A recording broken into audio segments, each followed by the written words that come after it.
Hi and welcome to Terry Talks Movies. This time around I've got two new releases from Umbrella Entertainment and they're pretty good, they're pretty random as well. One of them I knew about and one of them I'd seen in the 1990s, and it's a local product from Melbourne. And the other one is a trilogy of films I knew absolutely zero about. Zero with the rim removed. And I watched one of them today and it's pretty damn good. And I'm going to start with that one, which is from Umbrella, as I said, Nicholas Winding Refn's The Pusher Trilogy, which among other people stars Mads Mikkelsen in the first two films. And it's a gritty Danish crime movie directed by Refn. They made between 1996 and 2005, and there was a remake, an English language remake in the 2010s, and there was also a Hindi remake. The first one's about a guy called Frank, played by Kim Bodnia, who's a middle-level drug dealer in Copenhagen.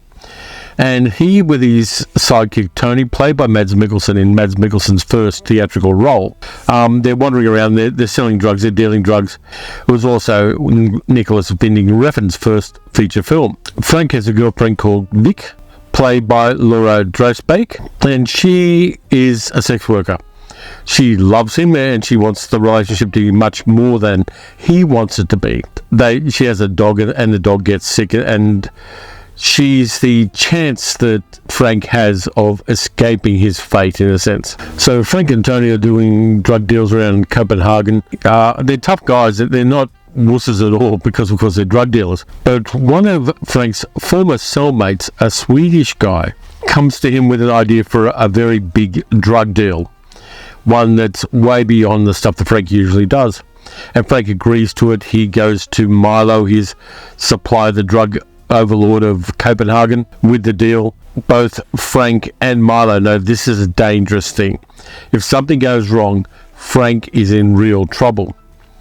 And inevitably something goes wrong. The cops intercept during the drug deal, and Frank jumps into a lake and basically chucks the drugs in the lake so the cops can't get it. This then causes problems because he owes Milo a lot of money for those drugs. And we get increasing tension as Frank tries to get this money to pay off Milo before Milo kills him. And this movie got a really weird look about it too. It was all done with handheld cameras. It was all done with natural lighting, so half the time the characters are backlit by the streetscapes behind them. They're in alleys. There's shadowy camera work. The handheld is not a steady cam at all. It was shot in almost chronological order as well, so the escalation of the character's arc is easier for the actors to follow. Kim Bodnia is really good as Frank. He is incredibly believable. And Mads Mikkelsen, of course, this was his breakout role, so Mads Mikkelsen as Tony is definitely the kind of guy you don't want chatting you up in a nightclub if you're a woman. And he's the sort of character, if you're a guy, you don't want him giving you a side eye in the bar. He's a loose unit, as indeed is Frank. I found out some interesting things about Nicholas Winding Refn as well. He's not only dyslexic, but he's colourblind. And he didn't learn how to read till he was 13, so he thinks in a very visual way. Of course, he's gone on to make a whole bunch of other films since then. There's the one he did with Baby Goose, and there's also The Neon Demon. So he's got a particular style about him. And even though his later films are vividly colourful, he can't see the colours, which makes it even more interesting in a way. But you learn a lot about Frank by his environment. His apartment's got things like Enter the Dragon posters and Mad Max posters and little pictures of Al Pacino and Scarface taped up on the mirror. So you know he's aspiring to be a total badass, and he's taken the wrong lessons from a whole bunch of different movies. And it's all shot on locations. I doubt if there's a set in this movie. Everything looks like a shot on location, and it's incredibly gritty. The thing it reminded me of most, even though it's a totally different kind of crime film, is The Long Good Friday and the arc of Harold Shand in that movie. It doesn't quite get to the point that Harold Shand's ultimate fate gets to. But it's a solid little crime drama. People have compared it to Trainspotting, which I haven't seen. I know, can't see everything. It was so successful that, amongst other films, there were two sequels. Pusher 2, which is the story of Tony, the Mads Mikkelsen character, after he gets out of jail, and the arc his life takes as well. He's not in the third film, so I haven't seen the second film. Don't do any spoilers to me. I want to see it, but I haven't seen it yet. And the third movie, Pusher 3 from 2005, is about Milo, the drug lord. There's kind of a Nicholas Winding Refn criminal universe in cinema. It's a really interesting series of movies, and I'm going to show you the wonderful package that Umbrella have put together for it. There's the front cover artwork, which is fantastic. I love this cover art, showing the three protagonists. There's Frank, there's Tony, there's Milo, and you've got the side art as well. On the back, and I'll take the little card off the back, there are the three women involved in their lives, and that respect down below is what Tony has tattooed on the back of his head. So here's the card. I've taken the card off because it's a little awkward to play around with it. There it is. There are 750 of these limited edition sets available, and they're only available from the Umbrella web store. And there are a ton of extras on there. I'll just hold on that so you can see all the extras. There are, I'll give them to you anyway. There's audio commentary with Nicholas Winding Refn on the first one. There's Making a Pusher featurette. The 2007 Bollywood remake. There is trailers and selected clips from that. There's also a video essay by Howard S. Berger, as there is on the second and third movies.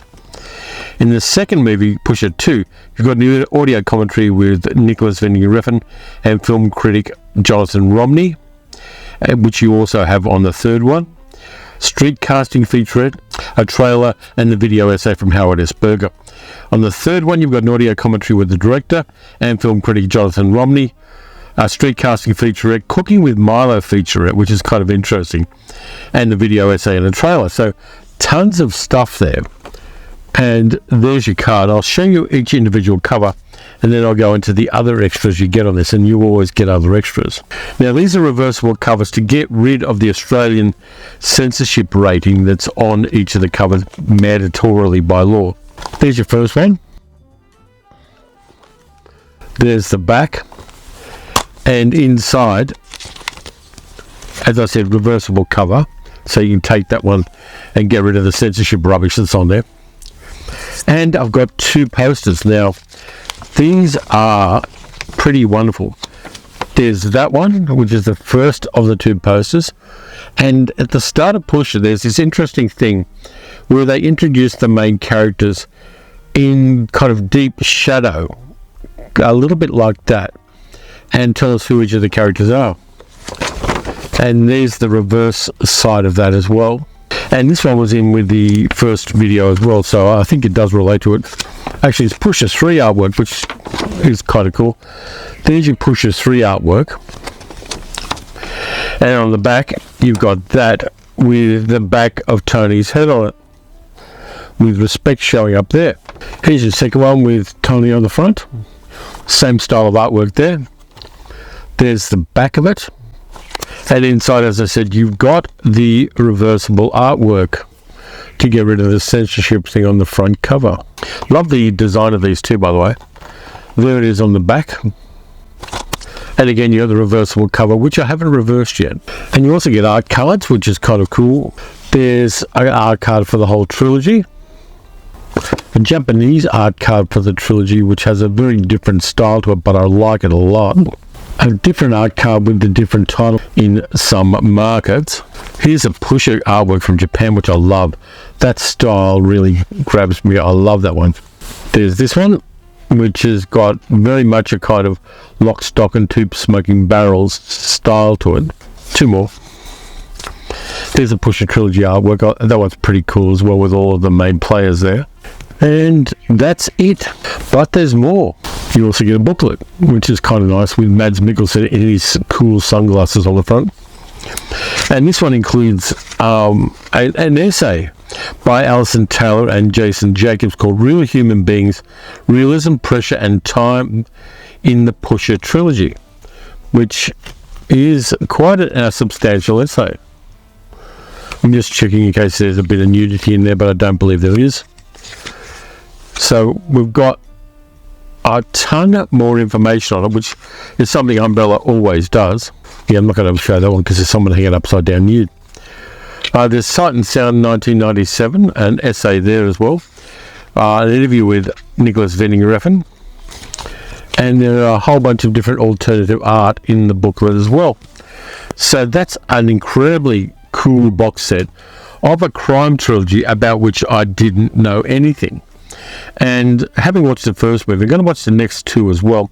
I want to see what happens to Tony. I want to see what happens to Milo as well.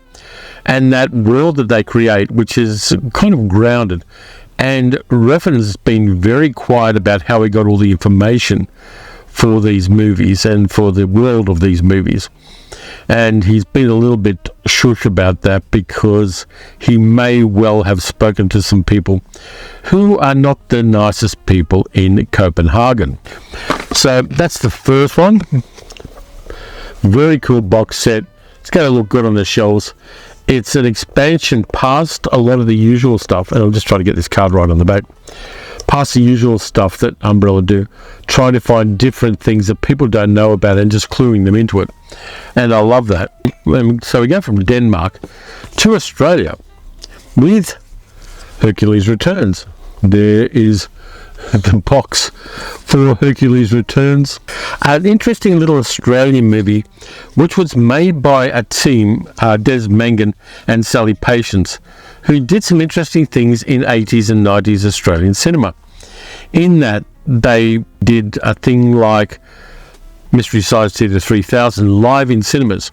So they'd sit up the back with microphones and scripts and redub the movie showing on the screen, and people, particularly in the Valhalla cinemas in Sydney and Melbourne, love that stuff. They did Ted V. Michael's The Astro Zombies, which was incredibly popular, and they did a number of other really cheap films, redubbing them with their own Australian dialogue, very much in an ochre style, and some of the jokes may go past people on these ones.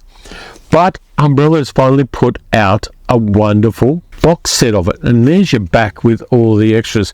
There are things like there's a rap song at the end of the credits of this movie, and the rap video for that song turns up in the extras. The commentary of the cast and crew, English dub of the original Italian film upon which it's based, and that's the point at which I should tell you what the movie's about. Hercules Returns is basically a four-hander movie in the frame story around the film, and I'll explain that.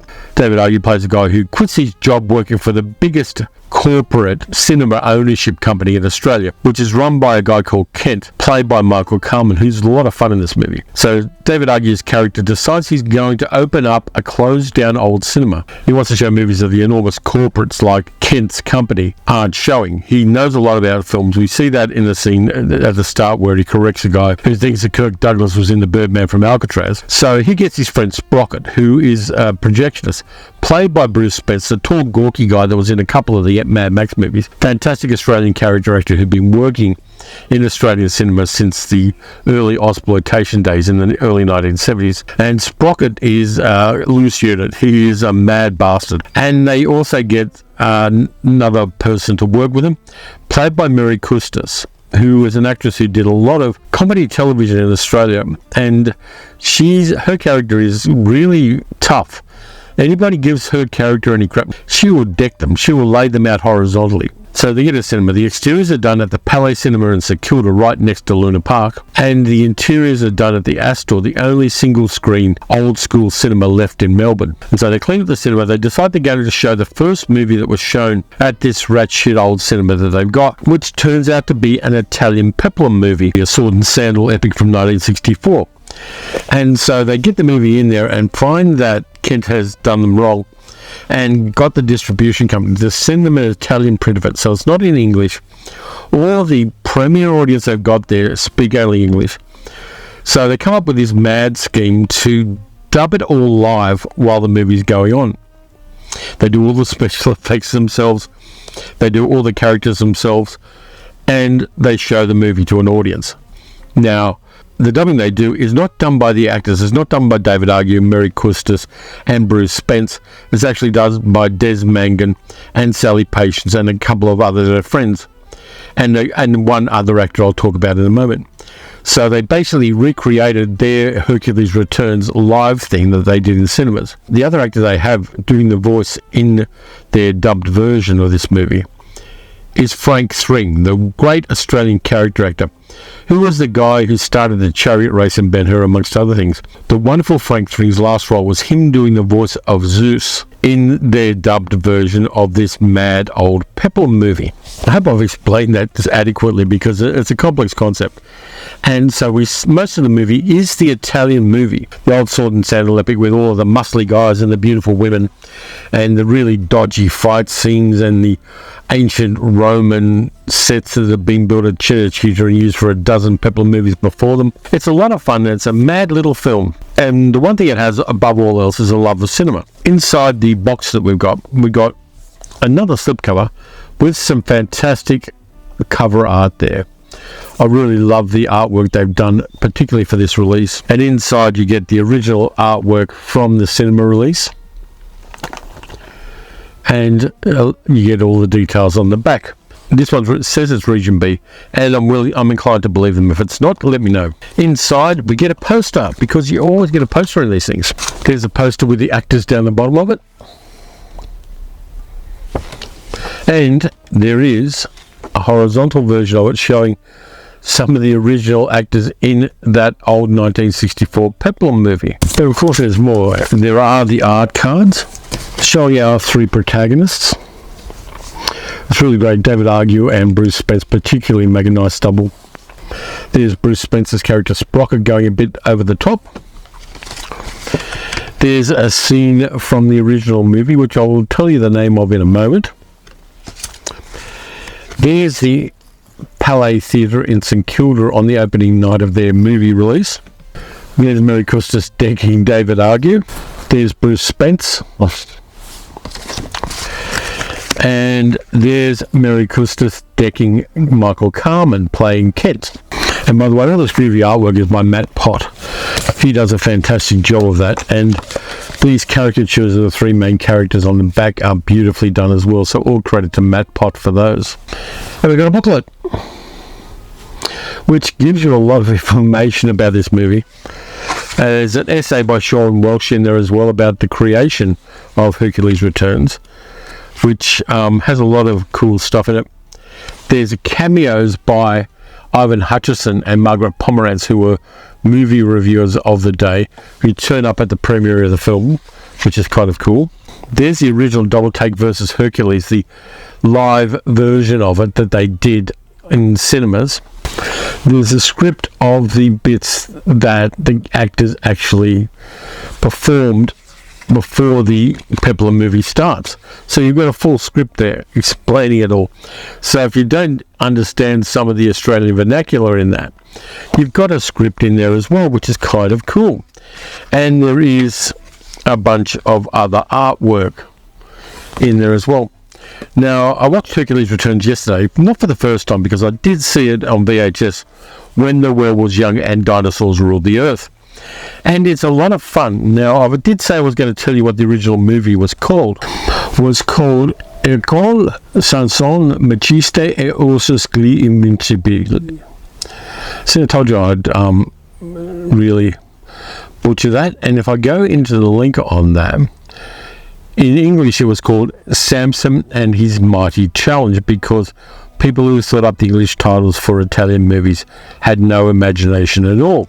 But the cool thing about this film is you also get Samson and His Mighty Challenge, the original English dub of the Italian movie, as well as the feature film of Hercules Returns. And this is a fun, kind of low-key Australian comedy, which memorialised and kind of locked in place a cultural phenomenon, which is Double Take doing these kind of movies into a permanent form, because showing these films and having somebody sitting up at the back of the cinema dubbing them is a very ephemeral thing. And so Hercules Returns reminds us of those kind of crazy things people did at art house cinemas, sometimes for midnight showings, where they just used their imagination and did mad stuff. And Des Mangan and Sally Patience did that and created Hercules Returns. So those are the two box sets I've got for you. We've gone from Danish Criminals to Melbourne in two different box sets here. So thank you very much to Umbrella Entertainment for giving me the reviewed copies of these. You can get them on the Umbrella website, and I will link to them in the description of this video. Thank you very much for watching. If you enjoyed the video, please like, subscribe, and leave a comment. You can also support the channel by donating at patreon.com/terrytalksmovies, or you can become a channel member as well. They've got some interesting things coming up. I've got a couple of old things to do for Science Fiction Saturday this week. I'm not sure what I'm doing for the Monday video, but I have finally got all of the Fast and Furious movies. And when I can cut myself some slack, I'm doing a 24-hour movie marathon where I watch all of the Fast and Furious movies and do increasingly tired reviews of them over that 24-hour period. So look forward to that. Until then, watch some good movies, watch some bad movies. Watch a couple of Sword and Sandal Peplum movies because they're always a little bit of fun and you can just kind of groove on the homoeroticism of them. And I'll catch you next time.